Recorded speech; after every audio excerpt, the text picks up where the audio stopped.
He ata pukumahi ki te kura tuarua o Queenie. Mō te kapa haka o he Waka Kōtuia. I tēnei wā kei te pai ake I ngā wiki I mua he aua hautete etahi o ngā tama.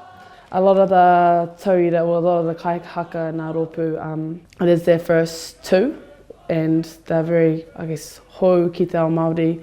Mai au I tipu ake, I raro I te korowai o tāne rore, o hine te rehia, ki te kura kaupapa Māori o te poti, nā kua hono mātou ki tēnei kapa, he hua. Kua poni takatia te kura tuarua o Kiengi, te kura tuarua o Queenie, me te kura kaupapa Māori o Otipoti, hei kapa. No tēnei wāhanga o te kura, timata ai ngā haratau. Ko tā rātou, he whakatairanga I ngā hononga āiwi, ngā tini taki hoki o Aotearoa nei. Ko ngā hononga, ki wāinga I a Ngaitahu, me rangitāne, ngā titama, ngā iwi o te Tauihu, he kaupapa nui e rā ki roto I tō mātou tū.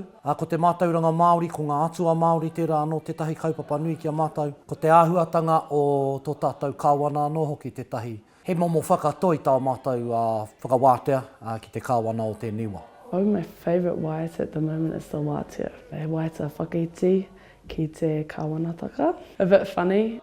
Mō nei whanaunga no Ōtākou, I pakeke mai rātou I roto I te kapa. Koinei tā rātou tū whakamutunga. Tō mātou, ngā tautikau mātoru āmotu tuatahi, a tūturu nei, a tinana nei, no reirei e hariko ana. Iau e pakeke ana, pakeke mai ana, I tāetu ai ki rātu whakataitai, ki te mātaki I o kutuakana, engari. Ko tēnei taku a, kei ahau te limelight. I'm excited, but also like, oh my God, like I don't want to. But like, I think once I'm on stage, I just love adrenaline. I think it was just like, before stage might be a little mental breakdown, but gets fine. Ko te hiahia o Komini Cassidy, kia tū pai katoa te kapa. O te tū o te kapa I roto I ngā rārangi o te whakataitai, auare ake tērā, ka waiho tērā ki roto I ngā ringaringa o ngā kaiwhakawā.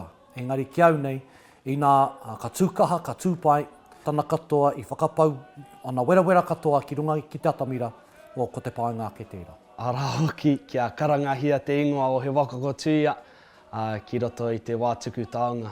Ka rea no kia pērā. Kia tū mana motu ake ai, hei rakatira mo te whānau. Koinei te kapa tuatahi no te waipaunamu ka eke, ka tū rātou hei te rangi tuatahi hei te whātakau miniti pahi I te iwa karaka. Shakayla Andrews-Alapaki, Tahu News.